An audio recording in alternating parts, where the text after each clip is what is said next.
ഈശോയിൽ സ്നേഹം നിറഞ്ഞ സഹോദരി സഹോദരന്മാരെ, ക്രിസ്മസ് സന്ദേശം 7-ാം ദിവസം. അദൃശ്യനായ ദൈവത്തെ ഈ ലോകത്തിന് വെളിപ്പെടുത്താൻ വേണ്ടി ഈ ഭൂമിയിൽ അവതരിച്ച ദൈവമാണ് ഈശോ. യോഹന്നാന്റെ സുവിശേഷം 1-ാം അധ്യായം 18-ാമത്തെ വചനത്തിൽ നാം ഇപ്രകാരം കാണുന്നു: ആരും ഒരിക്കലും ദൈവത്തെ കണ്ടിട്ടില്ല. ദൈവവുമായി ഗാഢബന്ധം പുലർത്തുന്ന ഏകജാതനാണ് ആ ദൈവത്തെ ഈ ലോകത്തിന് വെളിപ്പെടുത്തിയത്. ആരും ഒരിക്കലും ദൈവത്തെ കണ്ടിട്ടില്ല. ദൈവം അദൃശ്യനാണ്, രൂപമില്ലാത്തവനാണ്. അദൃശ്യനായ ഒരു ദൈവത്തെ എങ്ങനെ കാണും?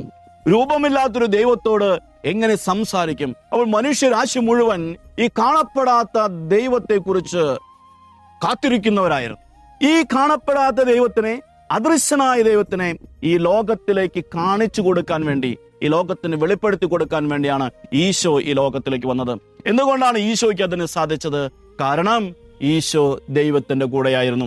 യോഹന്നാന്റെ സുവിശേഷം 1-ാം അധ്യായം 1-ാമത്തെ വചനം: ആദിയിൽ വചനമുണ്ടായിരുന്നു, ആ വചനം ദൈവത്തോടു കൂടെയായിരുന്നു, ആ വചനം ദൈവമായിരുന്നു. അപ്പോൾ ദൈവത്തിന്റെ കൂടെയായിരുന്നത് കൊണ്ട്, ദൈവത്തോട് സമനായിരുന്നത് കൊണ്ട് ഈ ലോകത്തിലേക്ക് വരുവാനും ആ ദൈവത്തെ കാണിച്ചു കൊടുക്കുവാനും ഈശോയ്ക്ക് സാധിച്ചു. അതുകൊണ്ടാണ് ഈശോ എപ്പോഴും പറയാറുള്ളത്: ഞാൻ പറയുന്നത് എൻ്റെ വാക്കുകളല്ല, എൻ്റെ പിതാവിന്റെ വാക്കുകളാണ്. ഞാൻ ചെയ്യുന്നത് എൻ്റെ ഇഷ്ടമനുസരിച്ച് ചെയ്യുന്ന കാര്യങ്ങളല്ല, എൻ്റെ പിതാവ് ചെയ്തു കാണുന്ന കാര്യങ്ങളാണ്. അങ്ങനെ പിതാവുമായുള്ള ഗാഢബന്ധത്തിന്റെ പശ്ചാത്തലത്തിലാണ് ഈശോയ്ക്ക് ആ പിതാവിനെ ഈ ലോകത്തിന് കാണിച്ചു കൊടുക്കാൻ സാധിച്ചത്. മറ്റാർക്കും ഈ ബന്ധമില്ല, ഈശോയ്ക്ക് മാത്രമാണ് ഈ ബന്ധമുള്ളത്. വിശുദ്ധ പൗലോസ് ശ്ലീഹ കൊളോസ്യോസുകാർക്ക് എഴുതിയ ലേഖനം 1-ാം അധ്യായം 15-ാമത്തെ വചനത്തിൽ പറയുന്നു: അദൃശ്യനായ ദൈവത്തിന്റെ പ്രതീകമാണ്, പ്രതിരൂപമാണ് ഈശോ. ഈശോയെ കണ്ടാൽ ദൈവത്തെ കണ്ട പോലെ. അതുകൊണ്ട് അദൃശ്യനായ ദൈവത്തെ കാണണമെങ്കിൽ ഈശോയെ നമ്മൾ കാണണം. ഈശോയാണ് ദൈവത്തിലേക്കുള്ള വഴി.